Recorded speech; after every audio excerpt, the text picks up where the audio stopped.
इस मन में अथाह शक्ति है और मन दरिया के समान है। यह मन का स्वभाव है। वह एक जगह स्थिर नहीं होता, घूमता है, यहां से वहां, यहां से वहां। आप सुन रहे हैं, मैं बोल रहा हूं, हम आपस में एक दूसरे की बात को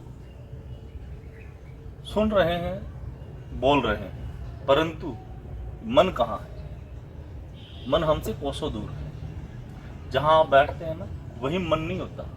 मन अनंत की यात्राएं तय करता है, और मन जब अनंत की यात्राएं तय करता है तो वो इसका मतलब कि वह बहता रहता है, मन स्थिर नहीं होता। और जो व्यक्ति मन को स्थिर कर लेता है वो किसी भी उपाय से करे, वही व्यक्ति परिपूर्ण होता है। क्या होता है? परिपूर्ण, अर्थात परफेक्ट मैन। और व्यक्ति का जब तक मन टिकता नहीं, स्थिर नहीं होता, बहना रुकता नहीं, तब तक वह कभी परिपूर्ण नहीं होता। मन पर काम करना जरूरी है, और इसलिए जरूरी है क्योंकि मन में अथाह पावर है, अथाह शक्ति है। मन में हजारों हाथियों से भी ज्यादा बल है। मन से बड़ा दूसरा कोई बलशाली नहीं है इस संसार में। क्यों? क्योंकि मन में क्या है? ऊर्जा का संचरण होता है। और ऊर्जा का स्वभाव क्या है? कि ऊर्जा का स्वभाव है कि ऊर्जा न तो पैदा होती और न ही नष्ट होती है। यह ऊर्जा का स्वभाव है। बल्कि क्या होता है? ऊर्जा का रूपांतरण, ऊर्जा का रूपांतरण। और जब ऊर्जा का रूपांतरण होता है तो फिर यह निश्चित है कि जब यह मन की शक्ति अच्छे मार्ग पर लगती है, अच्छा मार्ग कैसा? सकारात्मक मार्ग पर लगती है, तो वह लाभकारी है। और अगर वह नकारात्मक मार्ग पर लगती है तो वह अलाभकारी है, अर्थात हानि पहुंचाती है। अब हमें क्या करना है? हमें इस ऊर्जा की दिशा को बदलना है, हमें इसे राइट पाथ पर लगाना है। सही मार्ग क्या है, उस पर ऊर्जा को लगाना है।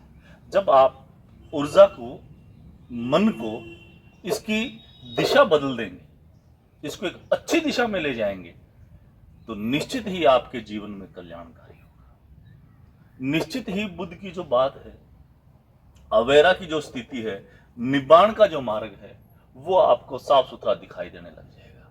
अरहत की ओर आपकी उन्नति होना शुरू हो जाएगी।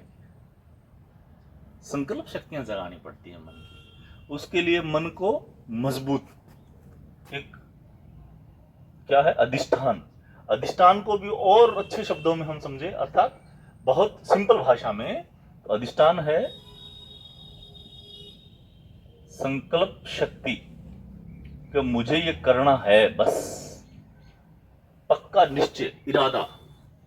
मुझे इससे पहले कोई समझौता नहीं करना, मुझे इतने समय में ये काम करना है। जब आप उसकी दिशा बना देंगे तो पूरी कायनात आपके लिए तैयार हो जाएगी। आप जब तक इस मन में सोचेंगे नहीं, इसको ऑर्डर नहीं देंगे, तब तक यह मन आपके लिए काम नहीं करेगा। पानी है, बह रहा है, दरिया है, बह रहा है। बहता हुआ दरिया जाके कहां मिलता है? समुद्र में मिलता है। फिर समुद्र का जल कैसा है? खारा है। अगर इस बहते पानी का इस्तेमाल करना है तो बांध बना करके नहरें निकालनी पड़ेंगी। इस पानी का इस्तेमाल करना है तो बांध बना करके बिजली तैयार करनी पड़ेगी। बहते हुए पानी का इस्तेमाल करना है तो बहते हुए पानी की आटा चक्कियां लगानी पड़ेंगी। अर्थात इस पानी का बहुत इस्तेमाल है, इस दरिया का बहुत इस्तेमाल है। बस आपको अपनी संकल्प शक्ति मजबूत करनी है। और जब आप संकल्प शक्ति मजबूत करेंगे तो फिर बुद्ध भी आपसे मिलने के लिए आएंगे। बहुत सुंदर उदाहरण है एक। यहाँ बुद्ध कैसे? विद्वान पुरुष आपसे मिलने के लिए आएंगे, बुद्धिजीवी लोग आपसे मिलने के लिए आएंगे, सदपुरुष आपसे मिलने के लिए आएंगे। उदाहरण से समझिए इस बात को। एक राजा हुए बिंबिसार। बिंबिसार के मन में क्या संकल्प शक्तियां थी? बिंबिसार के मन में 5 प्रकार के संकल्प थे। पहला संकल्प क्या था राजा बिंबिसार का? राजा ये बिंबिसार, उनका पहला संकल्प ये था कि मैं राज्य प्राप्त करूं। दूसरा संकल्प था कि मेरे राज्य में बुद्ध पुरुष आए। तीसरा संकल्प जो उनका था कि मेरे राज्य में जब वो बुद्ध पुरुष आए तो मैं उनकी सेवा करूं। चौथा संकल्प क्या था उसका? चौथा संकल्प था कि वो मुझे धम्मोपदेश दें। और 5वां संकल्प यह था कि उस धम्मोपदेश को मैं हृदय संगत करूं, अर्थात आचरण में उतारूं। ये 5 संकल्प उनके मन में थे। और यह संपूर्ण कब हुए? संपूर्ण तब हुए जब बुद्ध आए और बुद्ध के साथ उनका विशाल भिक्षु संघ आया।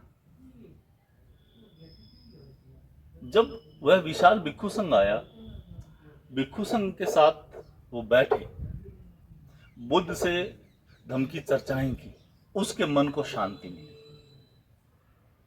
उसे ऐसा एहसास हुआ कि जो उर्वेला कश्यप जैसे जटिल लोग हैं, अग्निहोत्री लोग हैं, उनको भी बुद्ध अपने धम्म में ले आए, उनको भी अपने संग में ले आए, तो निश्चित ही यह महान बुद्ध पुरुष है। और यह मेरी लंबे समय से प्रतीक्षा थी कि मैं इन बुद्ध पुरुषों को अपने जीवन में देखूं, अपने राज्य में देखूं, उनसे धम्मोपदेश लूं, मैं उनकी सेवा करूं और उनके बताए हुए ज्ञान को अपने आचरण में उतारूं।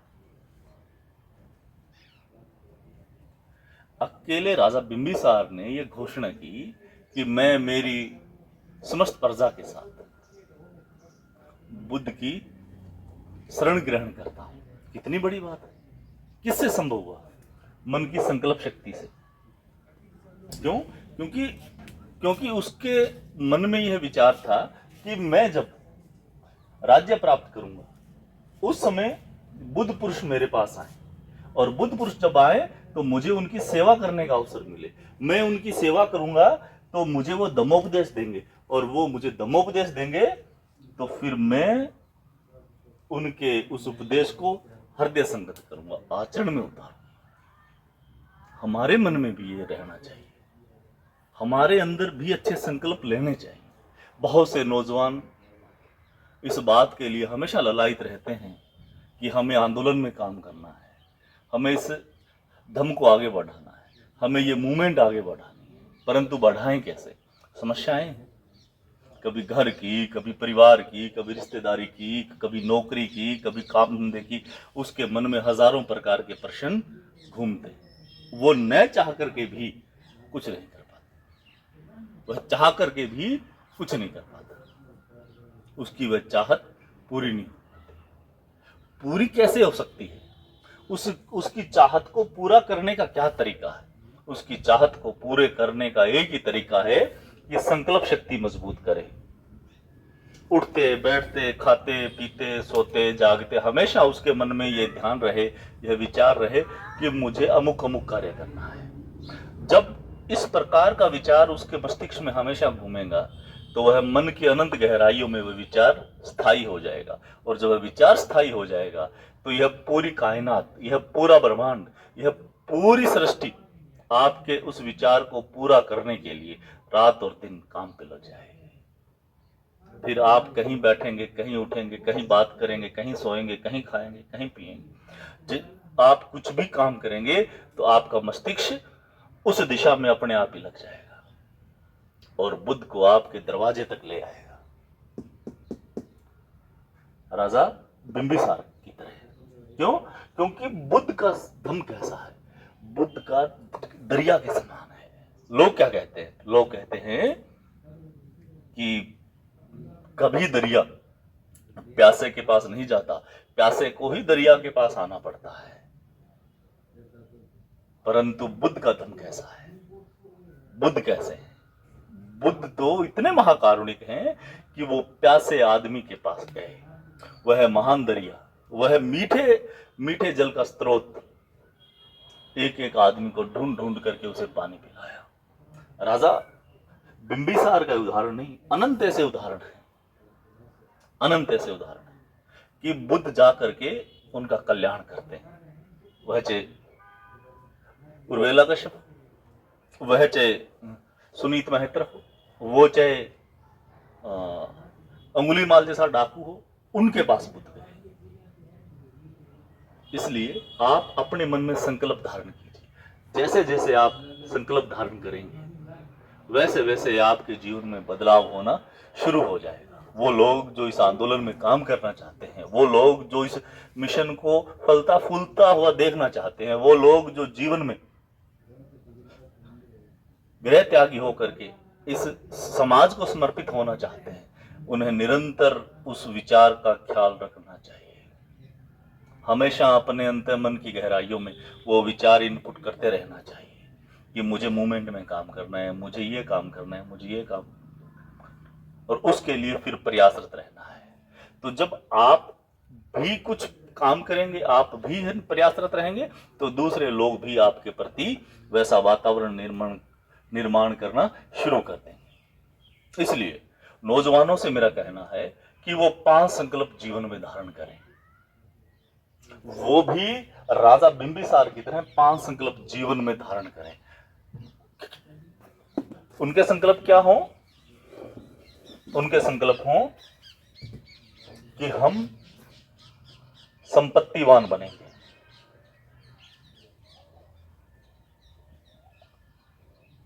अर्थात धनवान बनेंगे। हमें यह रोना नहीं रोना कि हम बहुत गरीब हैं, हम बहुत पिछड़े हैं, हम कुछ नहीं कर सकते, अब हम बहुत आर्थिक हालातों से जूझ रहे हैं। नहीं, जो समस्या जीवन में वो तो आनी है, परंतु उसका रोना नहीं रोना। संकल्प क्या रहना चाहिए कि मुझे संपत्तिवान होना है, मुझे धनवान होना है। बुद्ध ने कभी भी संपत्ति की निंदा नहीं की, बुद्ध ने कभी संपत्ति की निंदा नहीं की। उन्होंने कभी भी दरिद्रता को और गरीबी का महिमा मंडन नहीं किया कि हाँ गरीब बहुत अच्छे हैं, ऐसा उन्होंने कभी नहीं कहा। बल्कि उन्होंने संपत्ति को तवज्जो दी कि जैसे जैसे संपत्ति बढ़ेगी वैसे वैसे व्यक्ति धर्म के लिए कार्य करेगा, वैसे वैसे वह भूख पीड़ा से मुक्त हो जाएगा, वैसे वैसे उसके जीवन में समृद्धि आएगी, और जब व्यक्ति के जीवन में समृद्धि आएगी वही व्यक्ति समाज के लिए कल्याणकारी होगा। इसलिए हमेशा मन में यह भाव करो कि मुझे संपत्तिवान होना है। एक दूसरा क्या संकल्प रहना चाहिए कि मुझे शीलवान और प्रज्ञावान लोगों के संपर्क में रहना है।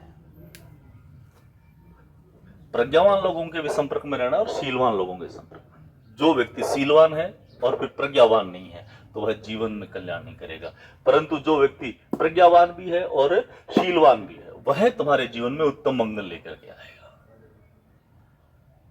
वह जीवन में उत्तम मंगल लेकर के आएगा। क्यों? क्योंकि प्रज्ञावान अगर व्यक्ति है और वह शीलवान नहीं है तो घातक है समाज के लिए।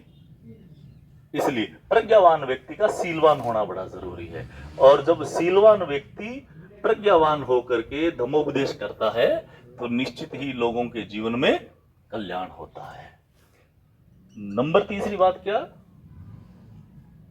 कि आपका संकल्प रहना चाहिए कि मैं उनका सानिध्य प्राप्त करूं और उनकी सेवा करूं, कि ये जो लोग हैं, शीलवान जो लोग हैं, प्रज्ञावान जो लोग हैं, मैं उनके सानिध्य में रहूं और उनकी सेवा करूं। सेवा का भाव मन में जरूरी है। जब तक व्यक्ति सेवा के भाव से मजबूत नहीं होता तब तक धर्मोपदेश लाभकारी नहीं होता। सेवा के भाव से क्या अर्थ है कि वो उनके लिए आसन, भोजन और दान यह कार्य निरंतर करे। जब वो यह कार्य निरंतर करेगा तब ही उसके जीवन में प्रज्ञावान और शीलवान लोग स्थायित्व से रहेंगे।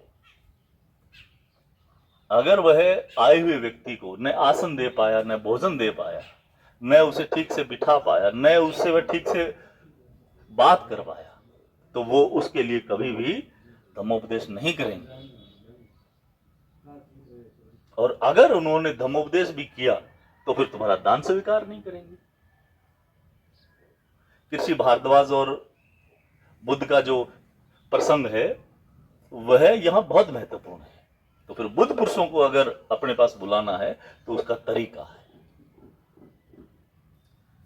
उसके बाद नंबर 4 संकल्प क्या रहना चाहिए मन में कि मैं उनसे धर्मोपदेश लूं। धर्मोपदेश मैं उनसे सीखूं। सीखने के लिए हमेशा मैं ललायित रहूं। अगर आपके अंदर सीखने का भाव नहीं है तो फिर बातें करना व्यर्थ है। सीखने का भाव जीवन में रहना बड़ा जरूरी है। और जो व्यक्ति हर समय सीखने के लिए तैयार रहता है उसके जीवन में ही उन्नति होती है। अगर व्यक्ति सीखने के लिए तैयार नहीं रहता तो उसकी जीवन में कभी उन्नति नहीं होती। और ऐसा ही धम्म में है।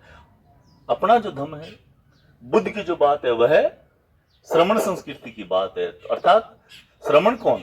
जो श्रम करने वाला है, जो मेहनत करने वाला है, जो सीखने वाला है। तो इसलिए सीखने के लिए मैं तैयार रहूंगा। और 5वीं बात यह है कि उसे आचरण में उतारूंगा।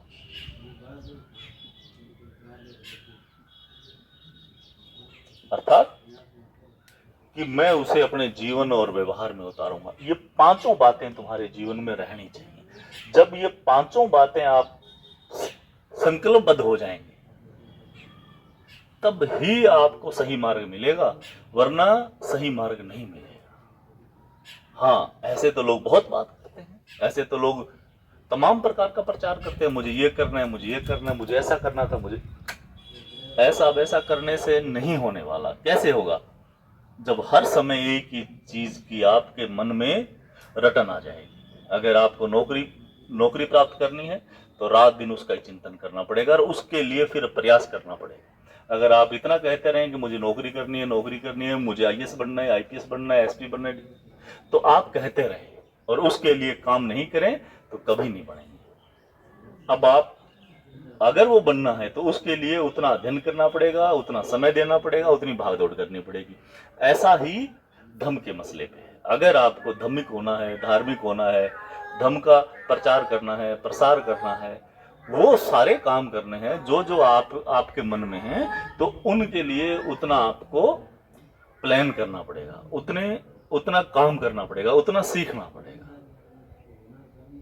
धम्म वही व्यक्ति फैला सकता है, धम्म को वही व्यक्ति आगे आगे ले जा सकता है जो निरंतर अध्ययन करता है। बिना अध्ययन के, बिना सीखे धम्म कभी फलीभूत नहीं हो सकता। जितने हमारे विहार थे वो सारे के सारे विहार शिक्षा के केंद्र थे। और फिर बाबा साहब अम्बेडकर ने भी ये कहा है कि भारत में प्रशिक्षण की जरूरत है। हमें ना सेमिनरीज की बड़ी आवश्यकता है। हमें अर्थात कि जहां सिखाया जा सके, जहां सीखा जा सके, जहां अध्ययन किया जा सके। तो अध्ययन के बगैर बात नहीं बनेगी और अध्ययन के बगैर हमारी संकल्प शक्ति भी मजबूत नहीं होगी। हमें संकल्पवान होने के लिए निरंतर महापुरुषों का अध्ययन जरूरी है और बिना अध्ययन के बात नहीं पड़ेगी। इसलिए अपने मन को संकल्पवान करो, अधिष्ठान करो कि मुझे ऐसा करना है और उसके लिए फिर निरंतर प्रयास करो। तो निश्चित रूप से राजा बिंबिसार से जब तथागत आकर के मिल सकते हैं तो फिर आपको भी मनवांछित परिणाम मिल सकते हैं, आपको भी बुद्ध पुरुष मिल सकते हैं, आपको भी शीलवान और प्रज्ञावान, आचरणवान, धम्म प्रचारक, उपदेशक, आचार्य, भिक्षु मिल सकते हैं। और उनके मिलने के बाद